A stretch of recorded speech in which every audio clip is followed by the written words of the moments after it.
good people, welcome to United View, welcome back to the channel. Hope you guys are doing good. Now I promised you a very special guest, a dear friend of mine, and I had to bring him through because we have been talking so much about, let's be honest guys, we do this all the time here at the United View, players that we think we know all about because we've seen a couple of YouTube clips, but let's be honest, we don't know much about. So I said, who do I know who could share some knowledge, proper knowledge on the types of players we've been linked to? And that led me to no other person apart from Kevin, the Hatchman, Hatchard. Kev, how you doing, man? Yeah, really well. Really well. It's been busy, but it's been fun during the Euros. We've had some great games already, so looking forward to the rest of it. Exactly. If any of you don't know who Kevin is, where have you been? But secondly, he's across all the Bundesliga doing commentary. Do you know what? Anything European football expert is just how I describe you. I don't know if you describe yourself like that, Kev. But I don't say it myself. People are kind enough to say it. I never say it myself. But yeah, people are kind enough to say it. And it's great fun because it's a different, set of work every day.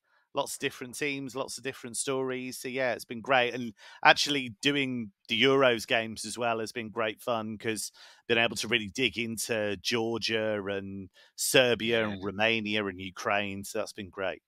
Yeah, there's definitely been some surprises been thrown up there as well. So, right, Kev, I've got a list of players, right? I've got a list of players. We've got a list of players that here at United View and obviously within the United community, we know that Manchester United have been linked to. We know that there's negotiations going on with some. We know some players are on the list. Some are being considered, etc., etc. So I'm going to throw some names at you. And I just want to discuss basically how good they are, learn more about these players because we just don't watch them. Any Man United fan that says they watch Bologna week in, week out, I mean, listen, there's probably a few out there. They're a good team. Yeah, absolutely. But I here at United View, a lot of people would say they do, including me. I'm like, oh yeah, I've had a look. I haven't had a look. So that's what we want to do. First of all, is it Joshua Zirkzee? No, he's Joshua. So you look at. So I've been changing it, Kev. No. So he's interesting because for example, Kimmich, even in Germany, they wouldn't normally say Joshua, right?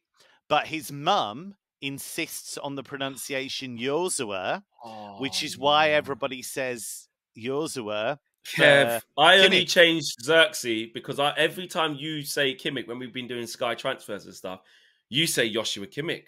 No, as far as I'm aware, he's Joshua right. Because, with the Kimmich thing, it's really interesting because Nagelsmann, for example, would call him Josh a lot of the time, which is really confusing. But when he does his media day for Bayern at the start of every season, we ask all of the players to do a little video saying how you say their name, and he will say Joshua Kimmich. So that is apparently very specific to his mother. So we don't want to get in trouble with Joshua Kimmich's mum, but that's a completely separate issue. But as far as I'm aware, he's Joshua Zirkzee, and look, he's a really interesting player, right? There are not many players like him in the sense that he's quite a tall guy. He's fairly quick. I think he's 6'3". But he's not mega good in the air. He's not that classic centre forward that you might think that he's kind of, you want to pump in a load of crosses and he's gonna win them like a Füllkrug, somebody like that. He's not really like that. He's a guy that loves to take people on, loves to glide past them, wants to drop in, wants to link play. If you look at his stats in terms of like his passing ability, very, very good. He's got plenty of assists this season for Bologna.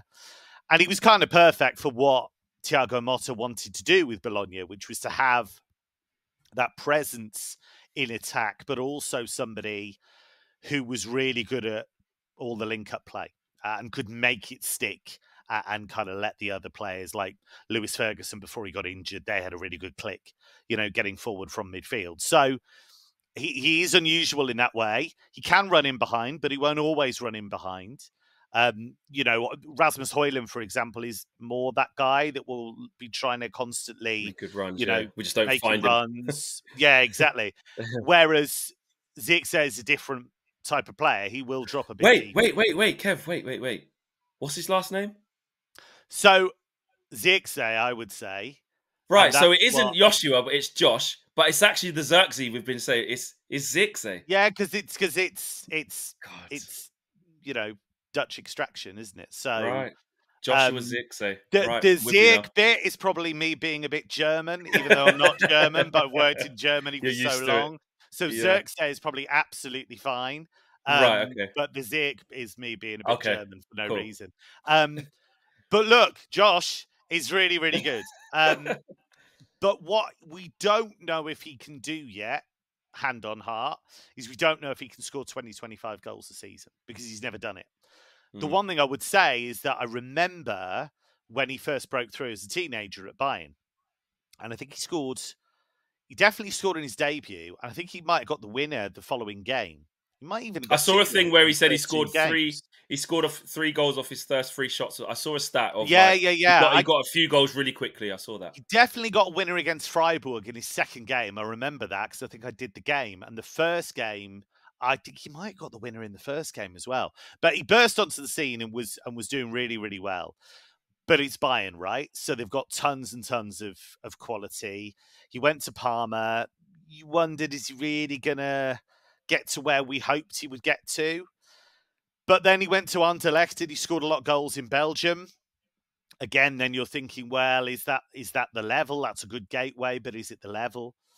And then he goes to Bologna and works with Thiago Motta. And Motta's done a really good job and has now left. But it has done a really good job with him.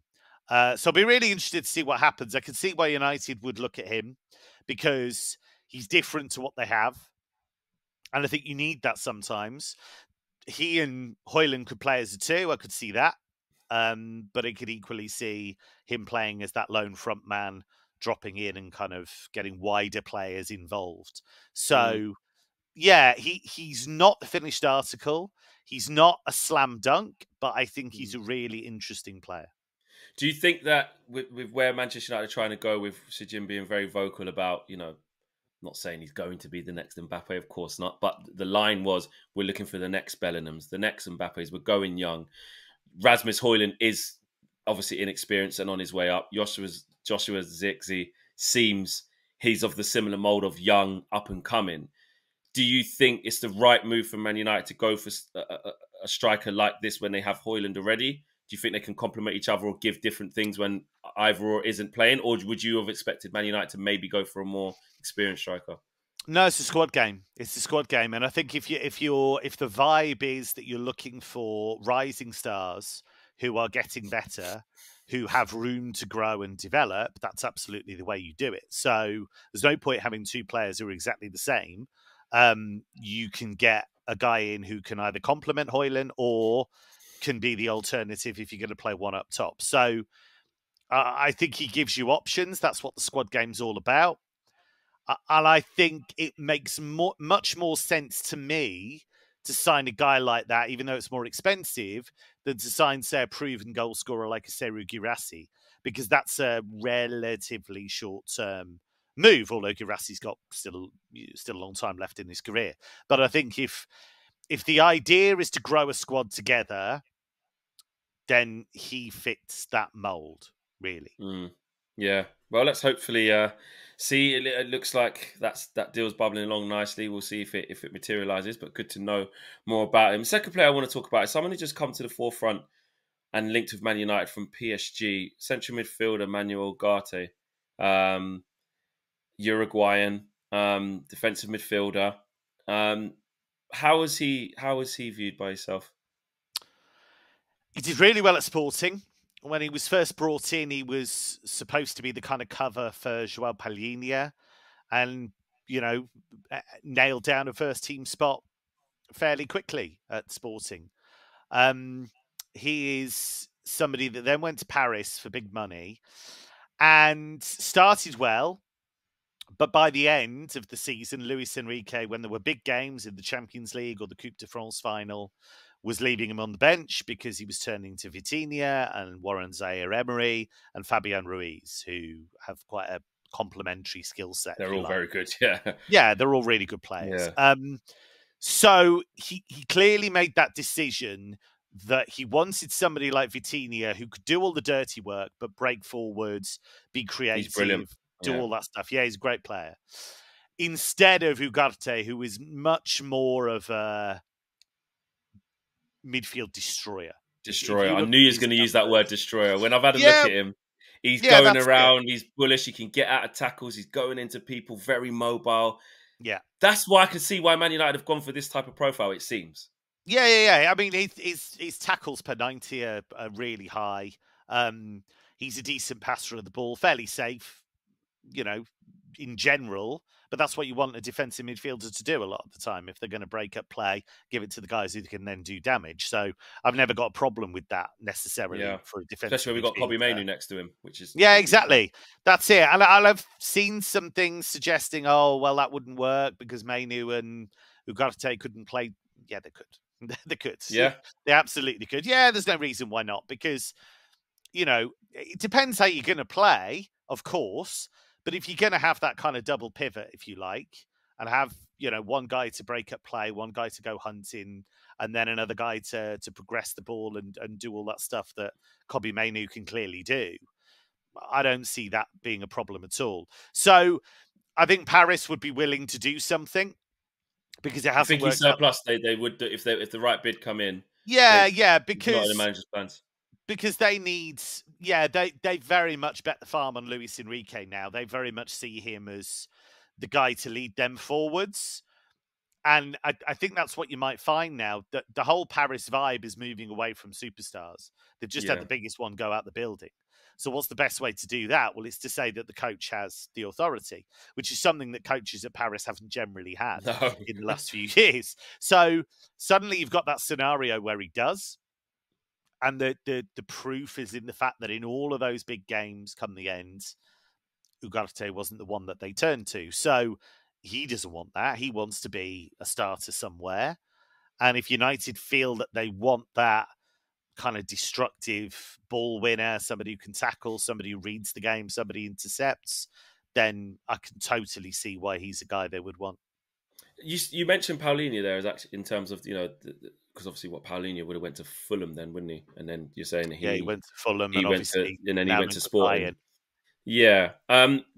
How similar is he to Paulinho? Because I really like Paulinho, and actually I've looked at him on a personal. Some people on this channel have said he'd be the perfect sort of partner for Kobbie. When you say sort of midfield destroyer, how similar is he to a Paulinho? Yeah, I mean, Paulinho, if you look at the main part of his game, what is it? It's those reading the game, interceptions, tackling. And when they were in the squad together, Paulinho and Ugarte, it was very much seen as Ugarte was kind of the backup, if you like. So similar profiles. I've liked Paulinho for a long, long time. I think he's a great player. I can totally understand why Bayern have been trying to sign him for ages. Yeah. And I can totally understand why Fulham said, well, you better pay up then if you want him, because what he does, what he does, he's very, very good. So, yeah, I think he's of the standard. He's still relatively young, but he's packed a lot in. And so if a deal could be done, and that's what they want, again, it's that... Yeah, he's only 23. This is the thing, right? When you're building a squad, it doesn't always have to be, oh, we found this 17-year-old at Norgeland. It doesn't always have to be that. You know, it can be guys who've gone out, who've made mistakes, who've done it, who've been at big clubs. Maybe it's worked out, maybe it hasn't. You know, look at Zirkzee, who we started with. Well, he was at Bayern, couldn't quite make the grade there, had to go the long way round, and now he's back. But he's got loads of different experiences. And it's exactly the same with Ugarte, because he was at Sporting, won things, worked under a very good coach, went away to Paris, did his big move work? Probably not, but he's learnt from that. And, you know, he's been going to end up at Man United. Yeah, I mean, look, you know, you train with top players, and that's the thing to remember. I think, you know, from an outsider's perspective, I think I give a bit of stick to United quite a lot because of the way they've been run and because of the way they operate. And it's kind of, you know, people think it's me getting at United all the time. What it actually is, to be truthful, is frustration on the behalf of United fans, because it's that the paradigm has shifted so much from being, right, we want to challenge for the league every year, we want to do this, we want to do that, to suddenly, oh, well, we won the FA Cup. That's great. Of course it is. But 8th is no good. So it's reminding, I think players view United sometimes in a different way to how journalists or fans might, Premier League fans might, because it is an enormous football club. I don't need to tell you that. I don't need to tell your viewers that. But it's worth remembering that sometimes with foreign players, because, you know, this generation would, you know, still have grown up with United still being, you know, challenging and what have you. But but moving into that phase, but still, you know, there's still a massive name, still a really big deal. The allure's still there, right? Yeah. It's been tough for a few years, but, you know, on the continent, there's still an enormous name. Yeah, I like the look of him anyway. I've seen him a few times with PSG, but more so, again, having a look on YouTube.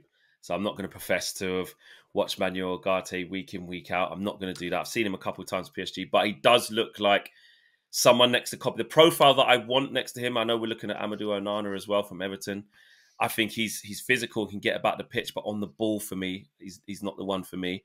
But when I look at Ugarte with some of the stuff I've seen, he looks like he could do a really good job next to he can look after the ball. And I think when you look at English football, what do we like? We like people absolutely clattering people, don't we? Yeah, that's exactly. The thing you always want to see. It's that whole... And look, he's Uruguayan. I never like doing broad brushstrokes and generalising, but with Uruguayan footballers... you have to do it. They're all like that. Because they're all passionate. Yeah. They're all guys who really like to, you know, really give everything, generally. Yeah, there's always going to be a few exceptions, but you only have to think of a few of them. They're either on the edge of madness or, you know, they're just 100% committed. And that's a tradition. You know, that might seem like a really mad thing to say. You know, not all Uruguayans are the same. Of course they're not.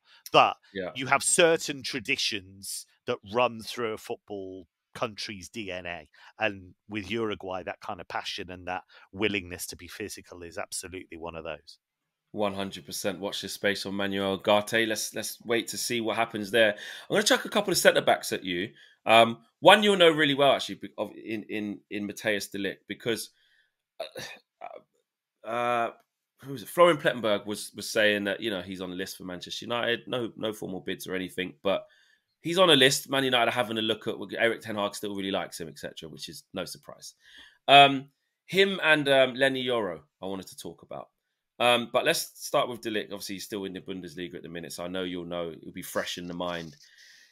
How has it gone from him, from Ajax to Juve to where he is now? Has he experienced some problems? Would he be a good option for Man United? Would he be a good option for Erik ten Hag to take this team forward? And is there anything in that? I think there's definitely something in it. I think Bayern are clearly wanting to make big changes this summer. They're looking at players who they're willing to sell and get big fees for so that they can fund some of the other business they're trying to do. You've got to bear in mind there's been a big change at the top of Bayern in the last year, 18 months. They've had Christoph Freund go in there as a sporting director. Max Eberl as his boss has gone in there. So there's new ideas. There's a new coach in Vincent Kompany.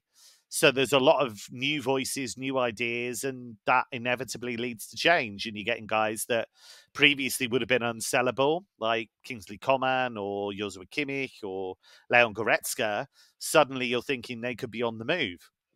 And I think de Ligt is one of those. I don't think he wants to be.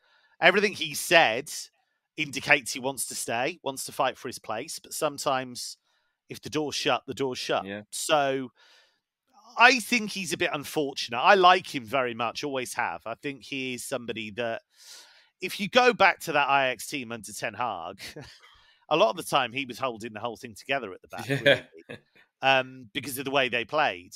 So, you know, he got really good tune out of him back then. He went to Juventus, and there were some big dogs in that squad who did not take kindly to a centre-back coming in. Youngster as well. And I think you can guess who those were. So, you know, it's then very, very difficult psychologically to feel settled. If you, instead of having guys that will welcome you. And I'm not saying they didn't all do that at Juventus, but look, there's going to be 1 or 2 players who are going to be threatened. They're not going to like it. They're not going to make life particularly pleasant for you. And so that was difficult to really establish himself. He had all this pressure, all this scrutiny. He's gone to Bayern, and it's coincided with a difficult time for Bayern because last season, or it depends what you think last season is, but the season just gone, let's say, they didn't win the league. He had some injury problems. The season before that, they only won the league on goal difference, and they didn't play particularly well. So they had some... Last day, wasn't it? And Dortmund messed it up. Yeah. Musiala scored 89th minute. So they had some changes at the top. He had some injury problems, but I like him. I think he defends. He does the defensive basics well. He's brave on the ball. He is a leader. You listen to the way that he talks. He's very honest. He's happy to really kind of criticize himself, but criticize his teammates as well. I don't mind that. I think that's fine. So yeah, I think he would be a good signing for any top club, really. So I think, having worked with the coach before, and it ties into the fact that Ten Hag's staying, right? Ten Hag is staying, exactly. And it seems as though he's being given a proper run at it. Now, I'm always slightly skeptical about coaches having too much power in the transfer market. But if he's worked really well with Ligt before, it's silly not to consider him. So, because he's actually a top player, yeah. Yeah, he is. And I think, again, it's that thing of still relatively young, but has got all of those experiences. You know, has got to a Champions League semi with Ajax, has won stuff with Ajax, has gone to Juventus, had it tough there, but has played in a different league, then has gone to Bayern, massive club again, huge pressure, has done okay, not as well as he would have wanted to do, but he's still a good player. And then you've got all of that room to grow and all of that experience already in the databanks. Yeah, it has kind of gone a bit more quiet on that front, but I just wanted to just check in and just see how is he still viewed. And it's interesting to hear that basically he's like I said, he's still a good player. Quickly, Lenny Yoro. I mean, it was talks about she's favoured to really go to Real Madrid, etc., etc. And again, that's kind of called as Manchester United are still trying to work on Jarrah Branthwaite. But just really quickly, just a lowdown on him. How good is he? Yeah, I like him. This has been his breakout season. I think he played 30-odd games in Liga, maybe 32, got in the Liga and Team of the Year. And is somebody a little bit like Virgil van Dijk in the sense that I'm not saying he's on Van Dijk's level. Yeah. Obviously. Are you sure? But, you sure you're not saying that? No, not at this stage.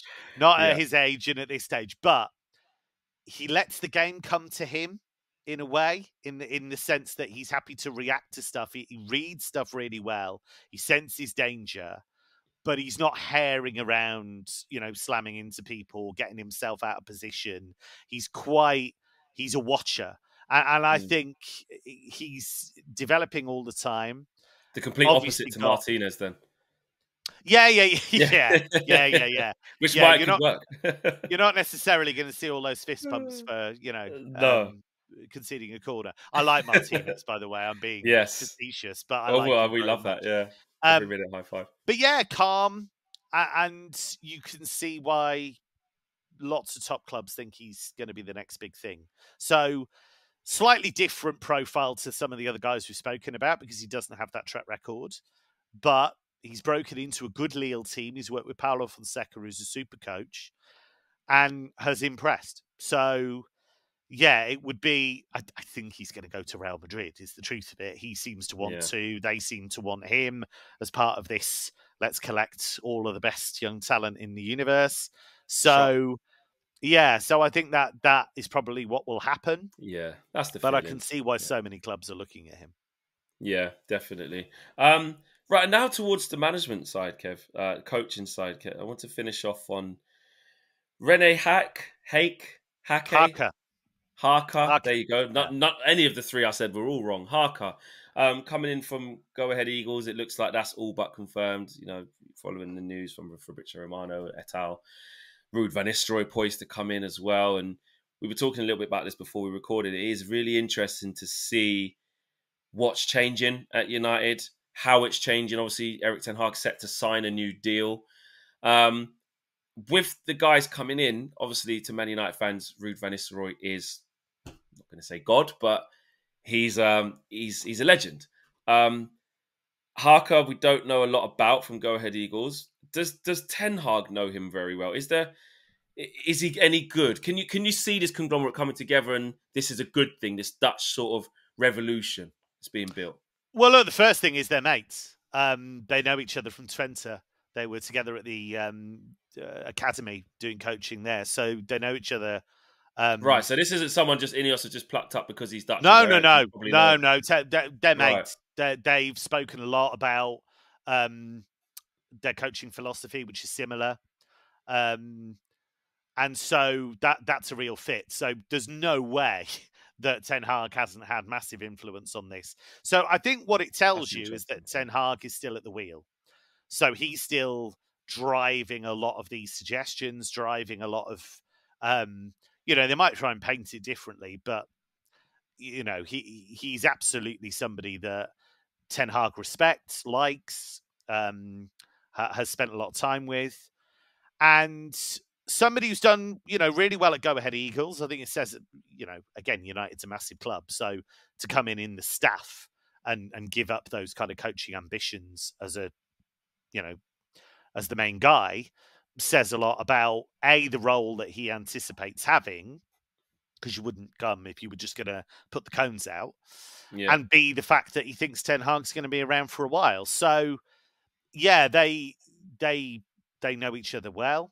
And I think it's interesting. He's generally played attacking football in that kind of Dutch tradition, if you like, but he can be flexible in terms of how he approaches it formation-wise, as every coach is generally, really. Yeah. I mean, we talk about he plays this, he plays that, but it all changes with and without the ball.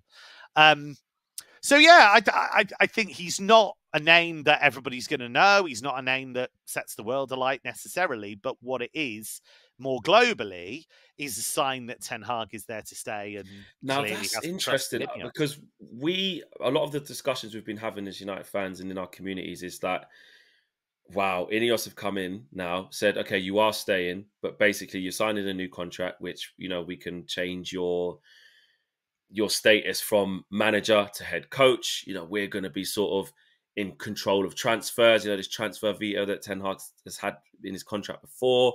I want to come away from that. You've got to scale back some things. And of course, we're like, well, how's that going to turn out? Because Ten Hag has to compromise on some things, but then also Ineos have to compromise on other things. What would it look like? And some people have maybe painted it that, like, see, Ineos have just basically gone and got these guys. They're bringing in Van Nistelrooy. That's good for the club. Everyone galvanise everyone. They're getting Harker. But actually, what you're saying is, no, the fact that actually they're all Dutch, and which we'll get onto Van Nistelrooy in a second, but especially with Harker from Go Ahead Eagles. Go Eagles, sorry. So Go Ahead Eagles. That shows that actually he has had a big input in that. It's not just Ineos saying, this is who you're going to have. You didn't have a say. This is the new United. Yeah, I mean, it would be the world's biggest coincidence if the Harker appointment was nothing to do with. Well, they're mates, and they've kind of spent loads of time together. So it would be the world's biggest coincidence if he walks into the cafeteria and Ten Hag goes, "Oh, no, what are you doing here?" It's like, it's not going to happen, is it? I think. I was really, when I knew Ineos were coming in, my first feeling was that is a really good thing for United, because you need what you haven't had before, I don't think, is a structure at the top that prioritises the sporting angle. You can go get a toilet roll sponsor all you like. Brilliant. Well done. But ultimately, you need people at the top of the club that understand how elite sport works. So Ineos, I thought that was really good. That makes sense. The fact it's cycling and then they moved into football. I still think things are transferable. It's been a little bit muddier since then, if I'm honest, because I think the prevaricating over Ten Hag was very odd, really. I think I think an ownership group that was completely on it would have made the decision and communicated the decision before the cup final, because then it looks as though he won the cup final and he gets to keep his job. They can't shake off that narrative, can they? No, they can't. It's too late now. And we know that they spoke to Tuchel. We know that they sounded out some other coaches. And it basically looks as though they did that and then went, oh, okay, well, we'll stick with Ten Hag. Now, if you're going to do that, that's fine. This feels to me, and I haven't got an inside track here. This is just an educated guess, but it feels to me like they know they've kind of annoyed/isolated Ten Hag a little bit by their behaviour, because they clearly went around other coaches, sounding them out, and they've circled back to him and gone, actually, we're going to keep you. So it feels like a bit of give and take, because what they need to get to ultimately, Ineos, is they need to get to a scenario where they work with the coach in terms of recruitment profiles and what type of player would they find interesting to put in their team. But it cannot be led by the manager. It cannot be led by the coach. I think it's really interesting that if you look at Liverpool's journey in the last few years, it went from Klopp working in that continental model to Klopp having more and more power, more and more power, more and more power. Everybody else went. Julian Ward went. Michael Edwards went. It was all about him, ultimately. That, for me, is not a healthy thing. It can't be, because you need a scenario where if the manager leaves, you're ready to go with your list of managers, and you've got the structure. It cannot be all tied up with the all-powerful manager. It's not a modern way to do it. It's not a sensible way to do it. And I just think, you look at, say, Arteta at Arsenal, the danger I think they'll have with him is, and he might not want this, but the danger is the longer a manager's there being successful, the more and more power they want to collect, the more and more say they want to have. So ultimately, the healthiest position, in my view, is to have a structure that deals with recruitment, that deals with overall direction football of travel. Operations, everything. Yeah. And look, they're hiring good guys, or trying to. They're trying to hire the right guys to do it, but you have to let them work. You can't you can't get them all in there and then just say, yeah, but Eric doesn't like him, so we shouldn't get him. I mean, tough. Yeah. It's not how it works. Yeah. It can't be. I think if you're a proper forward-thinking modern club, I don't think that's the way it can work. I know everybody raves about Brighton all the time. I understand that. But they've kind of got it right. I was going to say, they still have a structure. They still know what they're doing, and the next phase. They have a manager who's usually up and coming, with players who are usually up and coming, and it ties in together. And then when it's the right time to let go, they do. Potter leaves, De Zerbi comes in. They knew exactly who they wanted, why they wanted them, and how it would fit. He goes, and they've looked at Hutzler and have gone, okay, well, he's the man we want, because he ticks that box, that box, that box. And it's all about that structure. They know exactly what they're doing. Yeah. And just on Ruud van Nistelrooy, away from... Look, we definitely don't need to go over why it's going to be amazing for him to be around with what he is to the football club. So let's park that. In terms of the credentials, obviously very short time at PSG, had it at PSV. Obviously came second in the league, won the cup, left after a little bit of turbulence, and then they went on to win the league after that. But his short time managing, and then obviously him sort of turning down the Burnley job.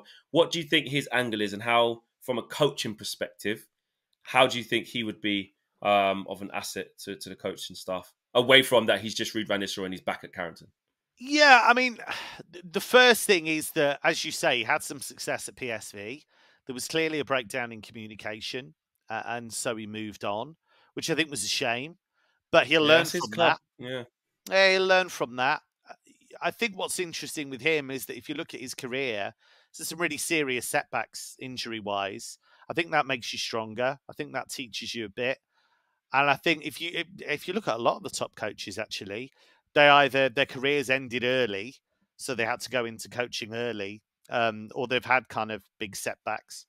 It's not universally applicable, of course, but I don't think it does any harm to have that breadth of experience. But he was a top player. Now, it doesn't always make you a top coach, but he was a top player who played in big games for club and country. Top. Yeah, absolutely. And just to be able to pass on all of that experience, but not as the main guy, I think is great, because I think, you know, he will get better and better. He will learn from the experience. I think as well he'll learn from Ten Hag, because I'm really torn on Ten Hag, actually, because I think when he came in to United, my initial feeling was this makes a lot of sense. He's done really well with Ajax, plays good football. He's done it in the Champions League as well as league football. But I think he was overindulged with some of the players he was allowed to sign. Yeah, definitely. To the point where they were even linked with Marko Arnautovic, because Mental. they worked together for a bit. I mean, everything. There was always a link back to Ten Hag. Even Mason Mount was a link back to, when he was on loan at Vitesse. You just have a look at him when he was at Ajax. There's always some form of, Ten Hag's. Look at Amrabat early in his career. Yeah, There's always something. Look, that can happen. That first season, I thought, okay, he's had to make some tactical compromises because of the players he's got at his disposal. But they got Onana in, and I thought, great, okay, from their point of view, that's a big step forward because he can actually play with the ball at his feet and doesn't have divers boots on. So I thought, great, that's a really good step. Sometimes forgets his gloves instead. Well, yeah, that's true. That's true. I still think he's a great goalkeeper, though. I still think he's worth persevering with. But you looked at it all and you thought, okay, here they are. And I know the injury thing. I get that. I know that he's talked about that a lot. But I was just quite surprised with the further compromises he made. It doesn't look like an Erik Ten Hag team. There's big gaps in it. They give up far too many shots. I mean, it's a mad way to play football. But he would turn around and tell you, well, hang on, I've won the League Cup the first season and the FA Cup the second season, but doesn't feel like his team yet. That's not to say it won't do, and this could be the season where we actually see the proper Erik Ten Hag team, but we haven't seen that so far. No, we haven't. And this is it's an understatement to say how big of a season this is for him. But it really, really is. Us as fans, we want to see, yes, of course, we want to see results. We want to see us higher up the table, more points, more goals, etc., etc. I think a lot of fans really want to see now the vision. They want to see an identifiable way of playing. Before the game even kicks off, we know that Man United will play in this way. Yes, we may win, 100%. Lose or draw, but we will play in this way. And that's what's been... the first season, like you said, you compromise players, this, that, and the other, and you finish third. You get 2 cup finals, you win 1. You go, okay, you know what? Next season is where we can look at it. And then obviously the regression was so large. Yeah. And he's put a lot down to injuries. Of course that matters. It does matter if you don't have your back four. Yes. But there's still, like he showed towards the end of the season in the last 4 games when he went, right, let's be compact. Let's play 2 false nines, basically 4-4-2. We didn't get smashed off of Arsenal like everyone thought we would because we were more compact. We beat Newcastle at home. We beat Brighton away in this sort of 4-4-2 hybrid with Bruno and McTominay as like 9s. Really weird. Yeah. And then beat Manchester City doing it as well. And the game plan was perfect. So that level of pragmatism and flexibility was what I wanted to see from Ten Hag a few months before when we got played off the park by Fulham. A few months before when Brentford had 16 shots, it should have been about 5-0 up before we nicked one with Mason Mount and then conceded straight away. All of these situations, Burnley, when we were playing against them, when Vincent Kompany came with 4-4-2 and basically played us off the park and they got a 1-1 draw. So I think you're right. He has to change. He has to learn and go, right, I can't. He's talented enough to do it. He's talented enough to do it. But you're absolutely right. You've nailed that in the sense that, and I said this a few times during the season, actually, on various things. When you look at Liverpool under Klopp, and I know they're not under Klopp anymore, but when you looked at them under Klopp, you knew exactly what they were. They would have that really ferocious work without the ball. You knew what they were going to do in attack. Really high energy, high octane stuff. It might not always work, but that's the way they play. You look at Manchester City, It's cold, it's calculated, it's not always great fun to watch, but they are surgeons. They're football surgeons. That's what they do. They slice you into tiny pieces and they win games more often than not. They're all about bending those percentages into their favour. Arsenal have developed a style of play that works out of possession. They're as good as it gets, I think. They're as good as it gets. So, you know, they've worked really hard on that, so you know exactly what that is. Brighton have their way, you know. Even Spurs under Ange straight away. Yeah, well, look how quickly that happened. Look how quickly that happened. And Glasner, look what he's done. Yes, so he's a great example actually, because he straight away, right? Well, we play this back three, we do this, we do that, we press at the right times, we do all that, and I knew he'd be successful because I've seen him at Wolfsburg, at Frankfurt. He's done it at different clubs. He's got his way of playing. He'll be flexible within that. But, you know, the pressing's really smart. It's not always ferocious, but it's targeted, and you can do it. You can. And that's the thing.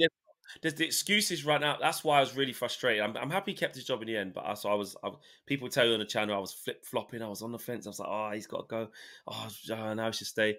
But the reason why I did see it, it's like you look at someone like Oliver Glasner, and it's like he's doing that with Will Hughes, with Nathaniel Klein. Yeah. Like, you know, these are guys that, no disrespect, you know, Nathaniel Klein to be going still in the Premier League and having a role, it's because the manager's come in and said, right, when you get it, you're going to do this. Yeah. Like, you're fit enough to get up and down, but you're just going to do this. Same with people like Will Hughes. We've got Eze, we've got Elise, we've got Mateta. Couldn't hit a barn door before. Yeah. All of a sudden. And he unlocked him. And he unlocked him. I look at Eddie Howe at Newcastle when they was going through that Champions League group, the group of death, and, you know, smashing PSG and having loads of injuries throughout the season. You still knew how they're going to rock up. High energy, pressing, aggressive, you know, and found a way, you know. So, yeah, the excuses have run out. So it is a big season for Eric, and he's really got to have that flexibility to take this team forward, and hopefully the structure in place can do it. Kev, big thanks. Big thanks for coming on. Don't be a stranger to the channel. I'm sure if we sign somebody that's out of the blue that we have no idea about, I'll be really going to say, Kev, listen, I need to know about this guy. But no, brilliant. Thanks for coming on the channel. We really, really appreciate it. What have you got next coming up in terms of commentary or work along the Euros? Yeah, so what's next for you? Rest of the Euros, I've been doing a lot of work with UEFA, doing their official podcast and presenting a few other podcasts for other people as well. So yeah, so it's going to be busy between now and the end of the season, end of the Euros. Still doing Talk Sport as well. Still doing a lot of their shows as well. So yeah, it's fun. Yeah, I'm pretty sure as well. Job, isn't it? Exactly. I mean, someone's got to do this, isn't it?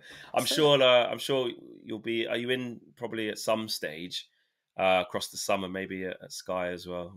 Yeah, sure I'm probably happen, in for a few of the transfer shows. Yeah, as well. Same. So I'm sure I'll see you then, as we always do each window, which is always great fun as well. So yes, and the guys, actually, just really quickly before we go, you can't see his off camera. Kevin's collection of shoes, his Jordans, his crazy t-shirts. This man, listen, he's not just all European football expert. In terms of his crep game, his kit game is up there as well. So when you see him next, check out the full fit. You know, check out the full fit. Keep an eye out. Keep an eye Absolutely. Nice one, Kev. We'll speak to you all again soon, guys. Smash the like on this video, subscribe to the channel.